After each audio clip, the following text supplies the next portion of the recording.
আসসালামু আলাইকুম। আসেন আপনাদেরকে একটা জিনিস দেখাই। এই যে এইটা হচ্ছে মসজিদ। এইটা হলো এই মসজিদের যে মুয়াজ্জিন, উনার দোকানটা হচ্ছে এইটা। আপনার নাম কি? খন্দকার খলিলুর রহমান। আচ্ছা একটু এদিকে আসেন তো দেখি। আমি তো চিনি না এই মসজিদের মুয়াজ্জিন কে? জি আমি আমি আপনিই? জি জি জি তাহলে তো আমরা সঠিক মানুষকে পেয়ে গেছি। আচ্ছা আপনি এই এই এই দোকানটা কার? জি আমার দোকানে।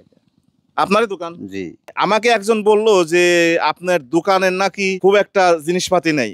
বিষয়টা আমি চিন্তা করলাম যে আগে যাইয়া দোকানটা দেখে আসি যে আসলেই সত্য কিনা। তো একটু খুলবেন দোকানটা? জি জি দোকান তো আপনারই না? জি জি একটু খোলেন তো দেখি। দেখি কি অবস্থা, আসেন দেখি। মর্জিনি এখানে কতদিন ধরে মর্জিনি করেন?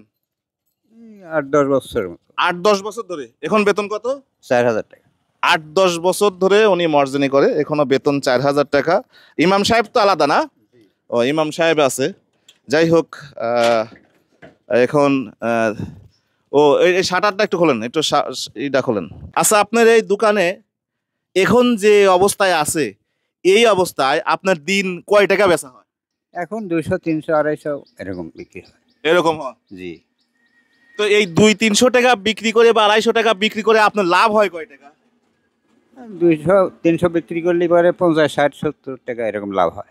ভাই একটু এদিকে আসেন। এই অবস্থা করুণ অবস্থা, যদি এই অবস্থায় সাথে যদি কেউ এসে একটু হেল্প করে, যদি সাপোর্ট দেয়, তাহলে হয়তো লোকটার একটু উপকার হবে। একটা ছেলে হাফেজ হয়েছে, আর হয়তো আরো সামনে একটু আগে যেতে পারবে যদি কেউ সাইডের থেকে একটু সাপোর্ট দেয়। আচ্ছা আমি 5-10 হাজার টাকার মাল হয়, তাইলে হয়তো 500 টাকা লাভ হওয়ার সম্ভাবনা আছে এই দোকানে বেচা এই দোকান কিনে। থেকে হ্যাঁ, এখন মালে আছে 200-250 টাকার, 50 টাকা যদি লাভ হয়, তাহলে কি করে বসে থাকার দাম? 1000-1500 টাকার মালামাল আছে। 1000-1500 টাকার মালামাল আছে, এ বেশি যদি 50-60 টাকা হয়, তাহলে তো বসে থাকার দামটাও হয় না।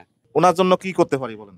আপনি যদি ওনার পাশে একটু সেলফ কিছু খাড়া হন, যে হেল্প করার জন্য, যে আমি কিছু টাকা হয়তো দিলাম, যে কিছু মালামাল তুলতে, হয়তো আর সংসার টাকা দেবো না, জিনিস তুলে দেবো? জিনিস তুলে দিলে তো আরো ভালো হয়।